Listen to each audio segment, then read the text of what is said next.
Do you see China's views as reflecting a different sense of values, a different set of aspirations? And do you think we should take at face value the claims they make about being a defensive country and not being a belligerent?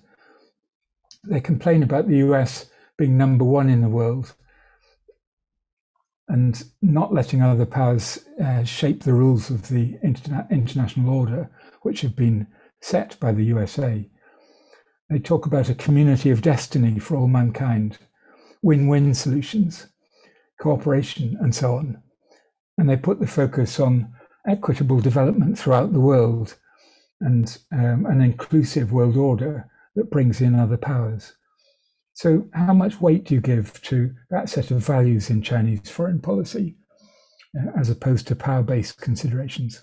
I think China genuinely wants to promote a more, integrated international system,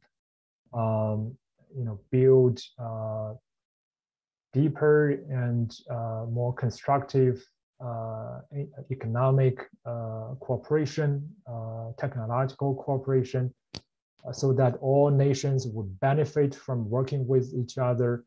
They will raise the living standards of their people, and there will be less political hostility among nations and countries. It's a very, I think, ideal vision for international order.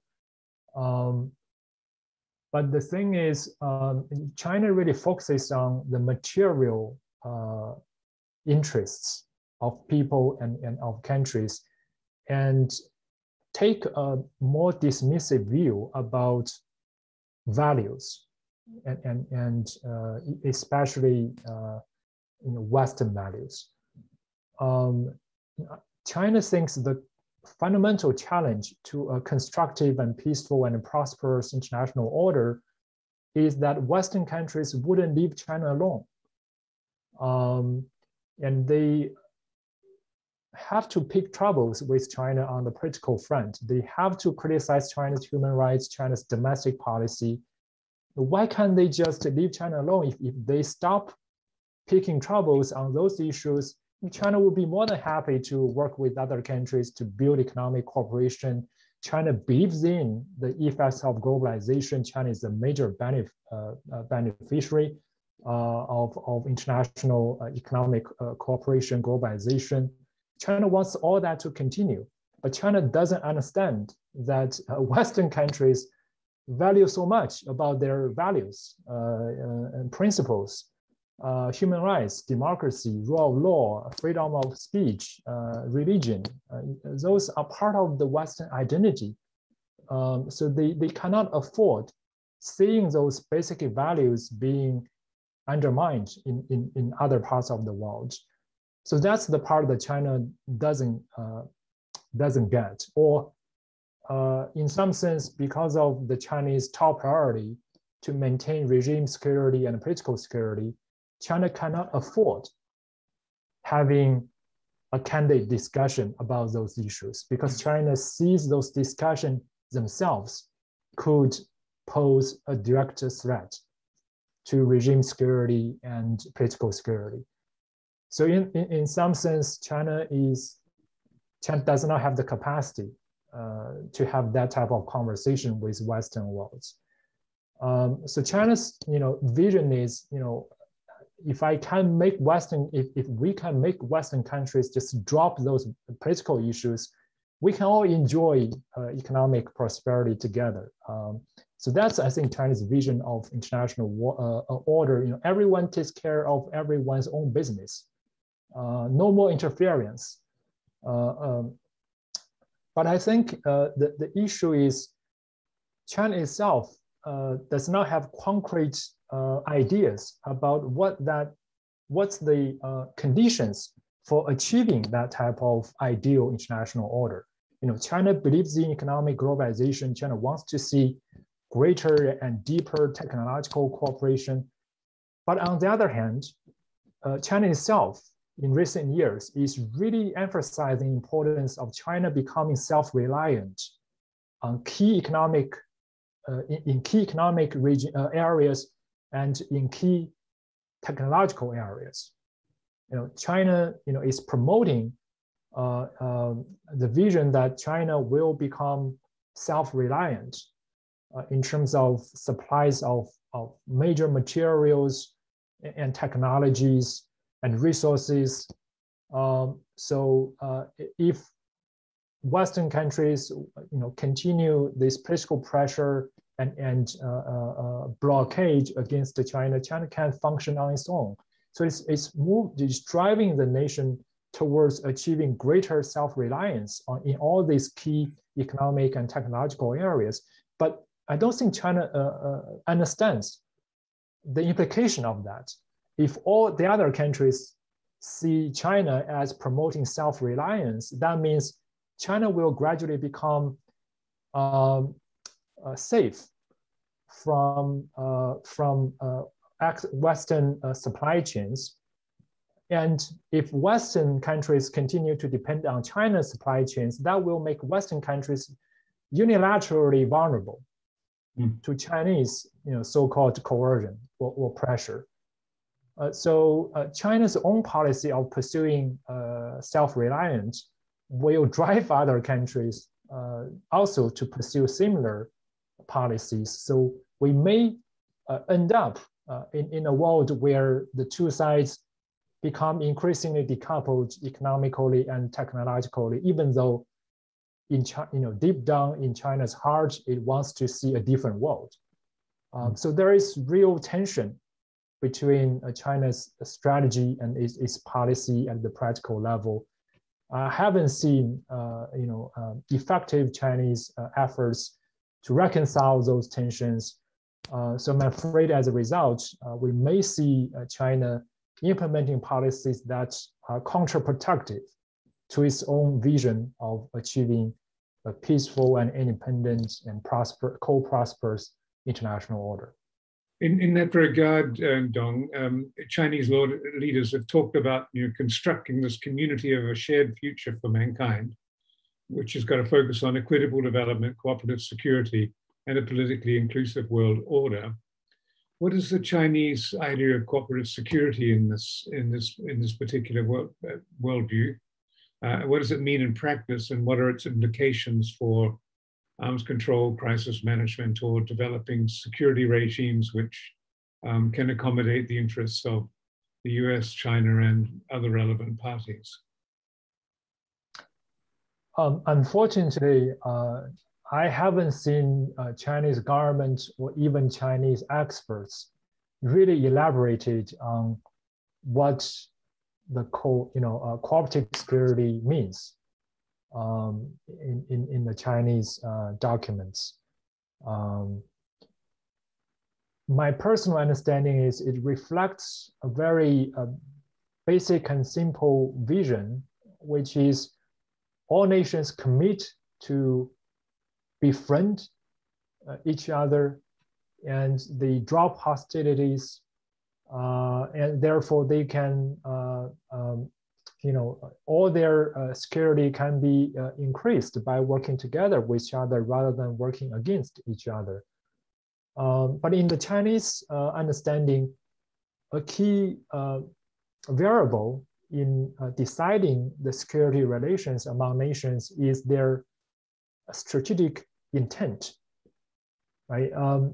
So you have seen China, basically criticizing the United States for embracing the hegemonic intent, wanting to impose its own will on other countries, wanting to acquire unchallengeable dominance in the Asia-Pacific region and in the world. So the intent to want to control others and want to impose will onto others is the fundamental challenge for achieving cooperative security. And therefore, China really stresses the importance for countries to drop their confrontational mindset, right? It is also called Cold War mindset, right? As long as we can drop those outdated mindset, we can achieve cooperative security. That's the basic idea. And on the other hand, it's also interesting to see that China has a deep conviction that its own intention is nothing but peaceful. I think this has something to do with China's own history of being bullied by Western powers. China likes to call its 100 years of humiliation by Western powers. That history made Chinese leaders and Chinese people pledge when the PRC was founded that now we eventually achieved national independence. So we would pledge that we would never repeat the same mistake in our future. If we once become a powerful country, we would never bully others. We would try to be a different type of power. So that, I think, conviction is very sincere. But over time, it also becomes so deeply embedded in Chinese mindset that in an ironical way, it makes China less capable of understanding why other countries start to develop threat perceptions towards China when China has already become a major power.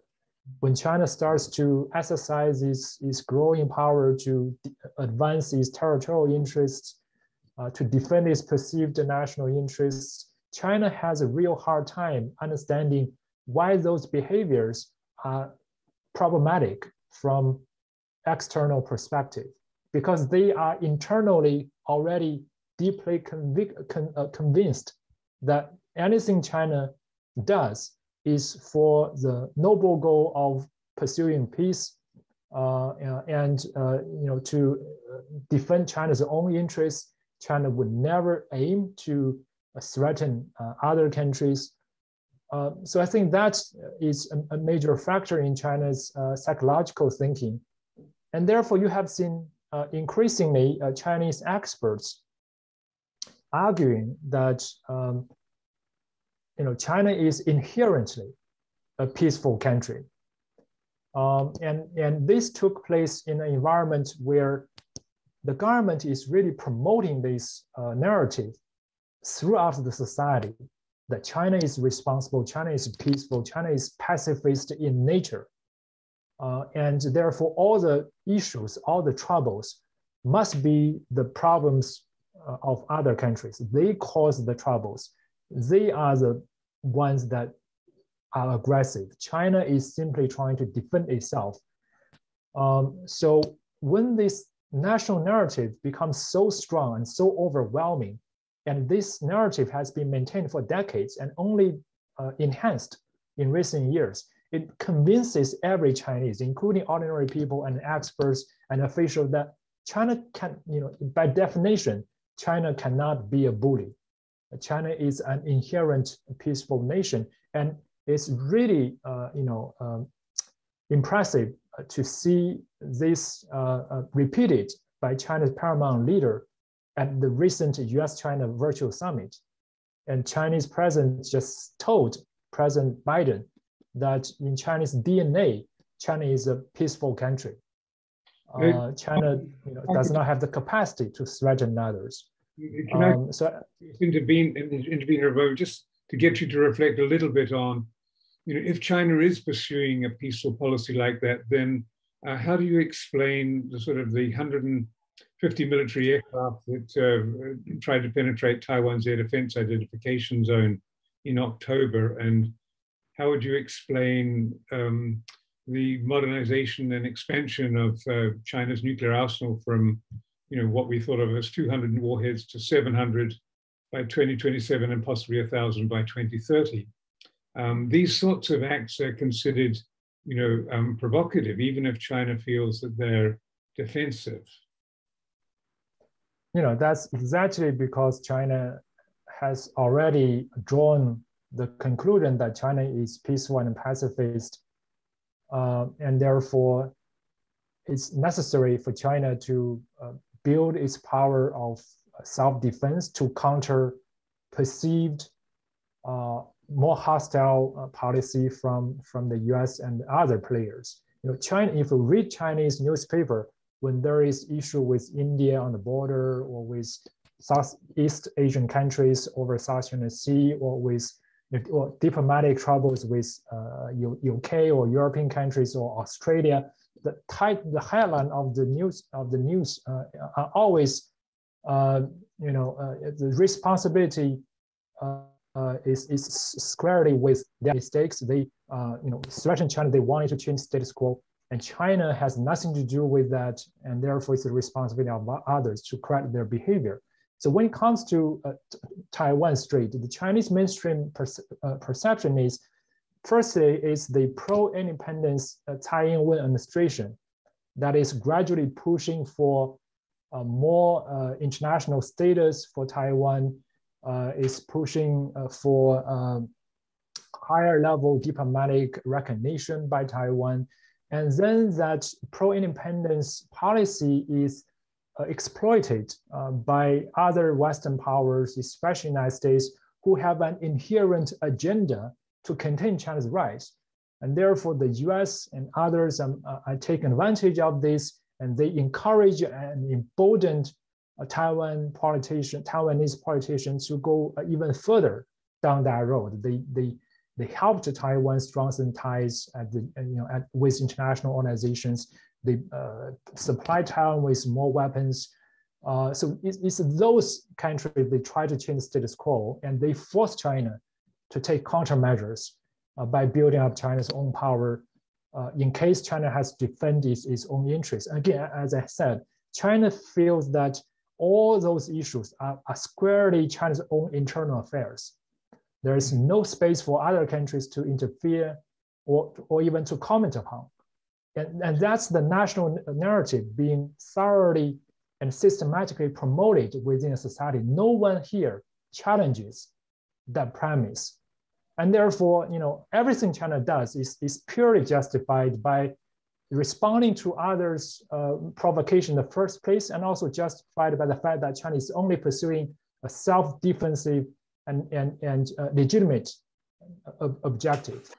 And the China's buildup of military power, nuclear power, is justified by similar thinking. It's the US and other countries who try to, delegitimize the Chinese government, to destabilize the Chinese system, to prevent China from achieving national unification. They want to contain China's rise, and therefore our inferior nuclear power is no longer sufficient. We have to build up to counter this higher level of strategic hostility from the US and other Western countries. So it's all justified by the national, mainstream thinking of China being a reasonable and peaceful power, and it's other countries that are provoking China into those actions.